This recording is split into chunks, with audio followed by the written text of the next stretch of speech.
Allez, retour sur Terre après ce voyage intergalactique. Mais avant, on va applaudir toute l'équipe de Cosmolitude parce qu'ils le méritent. Bravo. Bravo.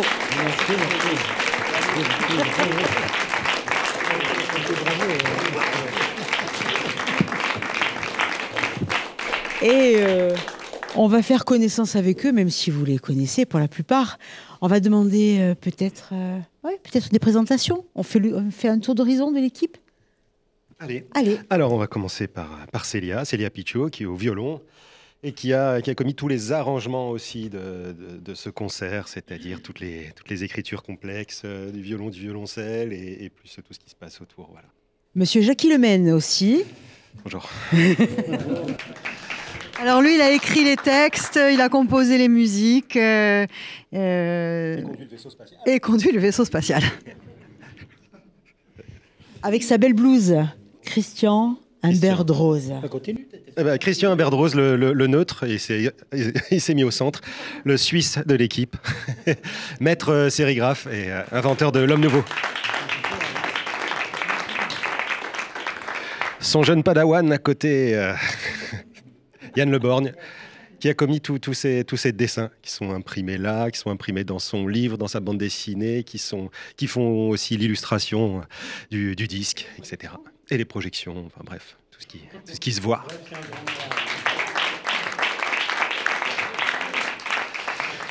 Laurent Guérard, celui qui a fait trop de bruit ce soir.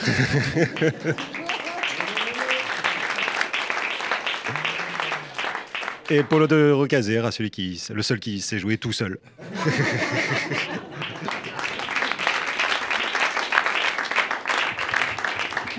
Alors dans l'équipe, il y a aussi ceux qu'on ne voit pas. Il y a Lisandre qui s'occupe du mapping. Voilà. Et puis il y a Antoine qui s'occupait du son pour le plateau et qui nous suit aussi sur ce concert et ce spectacle. Et puis il y a tous ceux qu'on remercie ici, à Noir. Il y a notre copain Franck avec qui on a fait le disque, il est là dans le public. Enfin voilà, il est là en face. Plein de copains, voilà.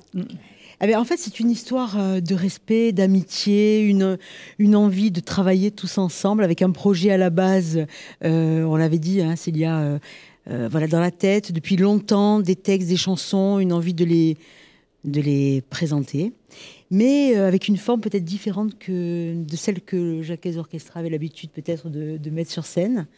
Et voilà la base du projet, et après, il fallait trouver l'équipe pour rentrer, et puis il y avait des amitiés, des gens que vous admiriez, des rencontres à la fois au Festival de la BD et ailleurs. Et voilà comment est née à peu près cette équipe. C'est un petit résumé, hein, parce qu'il y a eu du travail d'ici. Non, très bien résumé, effectivement. Vraiment, la notion de collectif, elle est intéressante parce que chacun arrive vraiment avec des spécialités très particulières au niveau du graphisme, au niveau de la musique, au niveau de la mise en scène, etc. Et tout ça s'est aggloméré, quoi. Il fallait que ça s'agglomère et ça s'est fait dans un bon esprit. Du respect, je sais pas, non, quand même. On n'ira pas jusque-là, mais un bon esprit. Ouais. Alors dans les coulisses, ils s'amusent, hein, il faut les voir, hein, parce qu'il y a bien sûr beaucoup de travail, mais j'ai l'impression, Christian, qu'il y a pas mal de choses aussi sympas, de temps en temps. Je vous ai même vu danser, moi, pendant un concert. Ben, on va se gêner, tiens. Eh ben non, tiens. Mais on aurait voulu qu'il se lève aussi, puis qu'il danse avec nous, en fait. Mais ils auraient pu, hein. Il parle suisse, vous comprenez. Non, si jamais il peut traduire, Jackie. C'est un homme de tous les instants. Christian, vous avez peut-être croisé au festival de la BD à Bastia, parce que c'est un des piliers de l'aventure. Ça fait combien d'années que vous venez à Bastia ? 25 ans. Voilà. Ouais. Ouais. Presque depuis le début.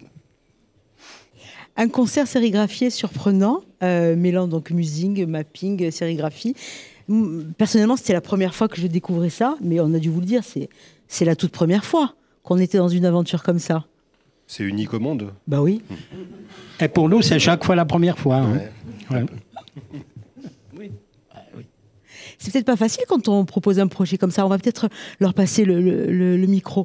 Quand on vous dit... Quand on vous dit... Vous allez jouer du violoncelle et puis derrière vous, il va y avoir du dessin. Ça, on l'avait déjà vu. Mais ça, c'est un peu gênant par moment. Parce qu'on a envie de regarder et en fait il faut pas regarder. Mais en fait, vous vous êtes enrichis mutuellement enfin, dans ce projet, vous vous êtes nourris les uns les autres. Et si on allait poser un peu, faire passer le micro dans la salle, hein, ça serait bien pour avoir le ressenti, pour avoir peut-être des questions. Mon arme, oui. Vous êtes tous très sexy, bravo. Allez. Alors, bonsoir et merci parce qu'on a vraiment passé un super moment. C'était magique, il y avait beaucoup de... Il y avait de l'émotion, il y avait tout un spectacle comme ça. Alors Evelyne l'a un peu dit au début, moi j'étais curieuse de savoir comment vous étiez rencontrés parce que je connais le Jacquez, je connais Yann Le Borgne et je me demandais comment tout ça avait pris forme et comment ce spectacle avait émergé comme ça, cette folie qui a un goût de trop On se connaît. Comment? Alors, ça s'est fait d'abord par une envie de faire un truc artistique ensemble. Voilà, le Jacquez, Christian et moi, on s'est vus, on a fait une bouffe, on a dit qu'est-ce qu'on fait? C'est vraiment parti de ça. On fait quoi? Tu n'as pas dit ça. Tu as dit, faut qu'on fasse un truc. Ah oui, faut qu'on fasse un truc, ça va être trop cool. Et le Jacquez a amené. Rouge, hein. On avait un peu chauffé le truc. Et le Jacquez avait une pièce musicale d'une vingtaine de minutes, un enchaînement de plusieurs morceaux avec des parties instrumentales dont ils ne savaient pas trop quoi faire dans leur set du Jacquez Orchestra. Si je résume bien ce qu'on a. Voilà, bien. Okay. Et du coup, ils ont dit, qu'est-ce qu'on peut faire avec ça? Moi, je me suis dit, on fait une BD, on fait un livre, j'illustre quelque chose. Et puis, tant qu'à faire, on le fait en sérigraphie, on fait un beau bouquin et tout. OK, et puis, tant qu'à faire, on fait un spectacle. Et puis, on n'a qu'à imprimer en vrai. Et puis, on n'a qu'à projeter sur des écrans. Et puis, on n'a qu'à, voilà. Et faire une expo aussi. Et faire une expo et conquérir le monde. Et c'est parti comme ça, dans tous les sens. Et voilà. Et c'est fait comme ça. Et après, on a eu la chance. Il y a eu une pandémie qui nous a permis de travailler beaucoup. Merci. On a eu la chance d'avoir un super dossier avec du coup des résidences de travail. On a eu du temps pour monter ça et pour améliorer au fur et à mesure des choses et faire un truc gros quoi. Donc c'était bien. Et puis on est nombreux, donc c'est encore mieux. Voilà. Bien, bravo. Voilà. Merci. On va faire Merci. circuler. Ouais. Allez, une question. Dites-leur ce que vous avez pensé du spectacle. Evelyne, tu as une cible particulière ou je m'en charge? Oui, je crois qu'il y a Olivier Berthollet dans le public. J'en sais lequel. Alors Olivier, il est caché, il est par là, il est là-bas. Olivier, Merci, on ne Evelyne. parle pas de l'événement que tu sais, on ne parle pas de ma mère. Non, on va laisser ta mère de côté. On va rester digne. Moi, je m'interroge plus particulièrement parce que je connais évidemment le projet du Jacquez depuis fort lointain, comme on dit dans l'espace. Et je m'interroge plus particulièrement sur la façon dont on peut arriver à écrire les parties cordes telles que tu les as écrites là, Célia, et telles que Polo les interprète avec toi, parce que les cordes prennent une place vraiment quasi centrale en fait dans les arrangements que tu as proposés. Et ça, pour moi, en tous les cas en tant que musicien, ça fait basculer le spectacle dans une narration que je connaissais pas au Jacquez, voilà, qui est complètement nouvelle. Comment est-ce qu'on écrit ça ? Alors, tout d'abord, c'est l'espace qui est donné par ce genre de forme. C'est-à-dire que se dire, on va faire un projet qui va durer à peu près 1 heure, dans certes lequel il y a des chansons qui vont s'enchaîner, mais ces chansons elles-mêmes ont parfois des ressemblances sur le plan des harmonies, par exemple, ou de certaines ambiances qu'on peut retrouver. Puis on peut créer aussi, tisser. L'idée, c'était de tisser l'unité de la musique dans un projet qui, quand même, présente des styles musicaux quand même assez divers, différents. Et en fait, c'est la première fois au niveau du Jacquez qu'on fait un tel grand écart entre... la chanson, simple chanson, la chanson pop, le côté un peu rock qu'on peut avoir et le côté plus acoustique. Mais là, on a vraiment agrandi le truc au moins à 180 degrés. Et du coup, d'avoir à la fois cette ce temps-là de musique à développer ça débride l'imagination. Et effectivement, après, il y a une autre chose qui est importante, c'est moi j'étais seule au violon dans le Jacquez. Là, il y a Polo avec son violoncelle. Et donc, le violoncelle, c'est bien, mais Polo, c'est top. Voilà.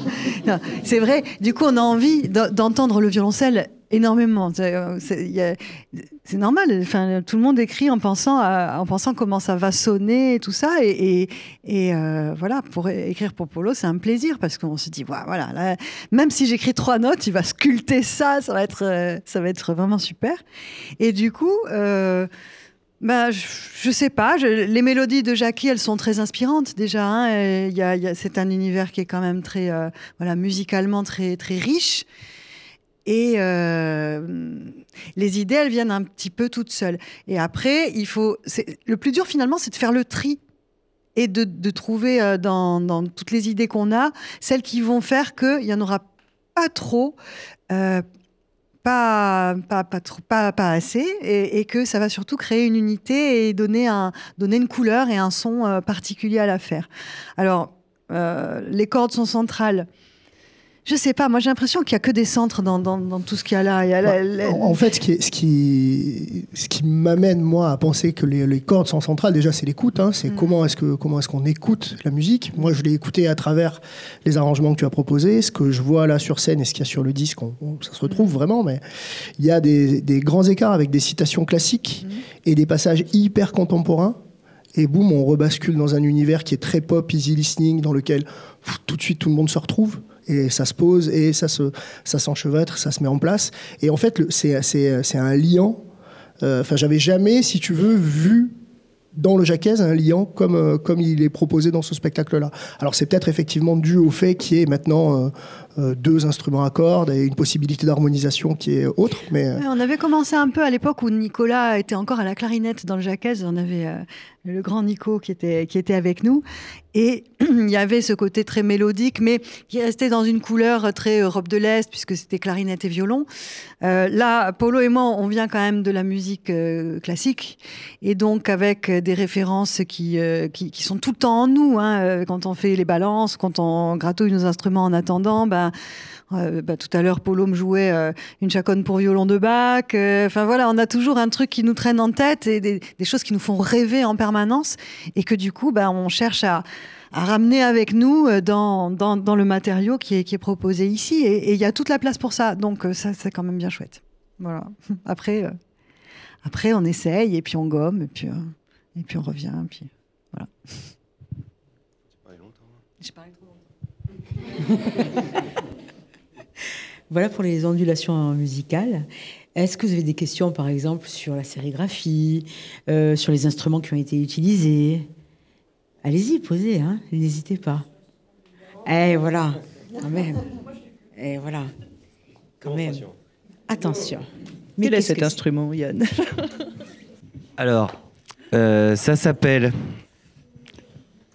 un automaton. Ça le marque. Il faut se le brancher dans l'oreille. C'est un instrument japonais, c'est un peu un jouet, hein, clairement, ça a la gueule d'un jouet, mais c'est un jouet drôle.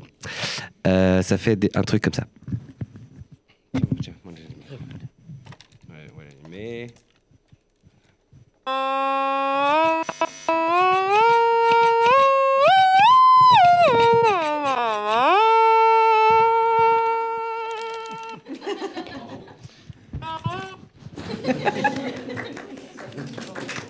Et c'est super mignon et tout machin, mais dès que tu rajoutes une grosse disto, des pédales d'effets bizarres et tout ça, la touche c'est super sympa à manier. Tu peux rajouter, enfin tu peux aller dans plein de directions encore. Et on a trouvé ça tellement débile qu'on dit faut le mettre. Et moi j'ai tout fait pour qu'il y ait de l'automaton dans ce concert, et j'ai réussi. Donc je suis content. Voilà. Et Christian, lui, il a emmené un instrument aussi qui est très très pratique à faire voyager. Hein, Christian? Oui, alors je ne le prendrai pas sur mes genoux pour vous l'expliquer. Non, j'ai pitié. Hein, donc, vous aimeriez que je... Oui. C'est moi qui vais aller là-bas parce que sur les bouts. Donc en principe, c'est un instrument qui joue dans la montagne. Je traduis. En principe, ça se joue dans la montagne. Merci pour la traduction. Merci pour la traduction.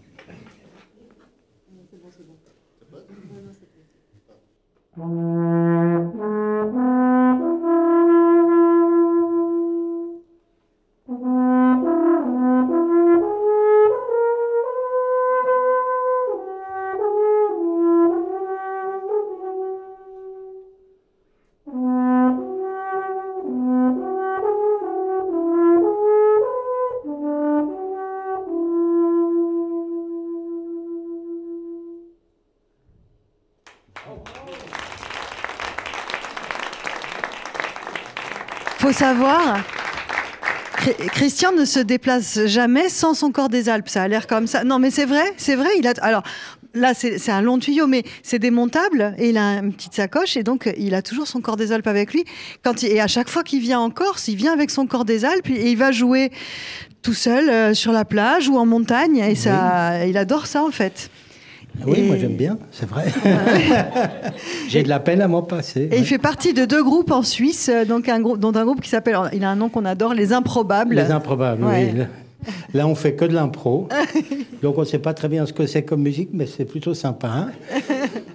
Et puis sinon, il y a des choses classiques quand même, du répertoire suisse ou savoyard aussi, puisqu'en fait, c'est un instrument qu'on joue pratiquement partout où il y a des montagnes. Donc, ce n'est pas limité à la Suisse, c'est vraiment limité plutôt aux montagnes. Puis comme en Corse, en fait, la Corse est une grande montagne dans la Méditerranée, bah, du coup, le corps des Alpes, il a absolument sa place ici. Donc, c'est vrai que plusieurs fois, j'ai cherché aussi des endroits dans des gorges comme ça, où il y a un écho. Parce que c'est génial, quand on commence à jouer de ça, tout d'un coup, on a l'écho qui nous répond, et puis du coup, on peut jouer avec l'écho. Donc, on est tout seul, mais on est plusieurs, donc c'est pas mal.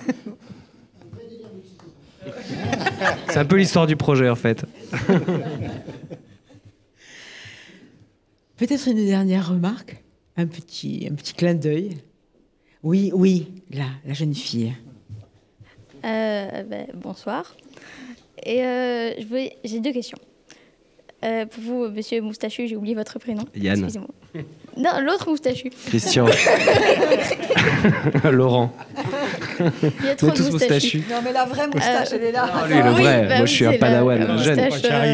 Moustache de compétition. 2 questions. Première question, d'où il sort le corps des Alpes? Parce que quand même ça se trouve pas sur Wish. Et puis d'où vous est venue cette idée de tiens, un jour je vais acheter un corps des Alpes. Bon, tu veux la réponse? En fait, quelqu'un un jour avait un corps des Alpes et j'ai dit je peux souffler. Et puis il m'a dit vas-y. Et puis j'ai dit je veux ça, je veux absolument apprendre ça.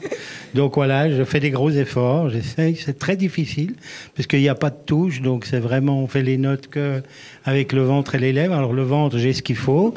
Les lèvres, on les voit pas beaucoup, mais enfin ça marche quand même. Mais c'est vrai que c'est un instrument compliqué. Et puis maintenant, il y a des facteurs de corps des Alpes qui fabriquent les corps des Alpes. Donc c'est de l'épicéa, donc c'est le même bois dont on fait les violons, les violoncelles, les contrebasses, etc. Donc c'est un bois qui résonne très bien, qui a une certaine souplesse. Et puis voilà, c'est un instrument qui est vraiment fabriqué. Celui-là, il est vraiment fait à la main. Maintenant, il y a des ordinateurs qui font les trucs, mais ils sonnent moins bien parce que ceux qui sont faits à la main, quand ils les poncent, ils tiennent compte du sens de la veine du bois, de la fibre du bois, tandis que l'ordinateur, lui, il s'en fout. Il n'y a qu'un truc qu'il veut, c'est que ce soit la bonne épaisseur. Et donc, du coup, c'est pas la même sonorité quand même. Voilà. Merci.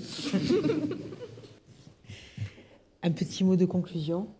On voudrait remercier toute l'équipe qui nous a accueillis ici parce que c'était pas évident.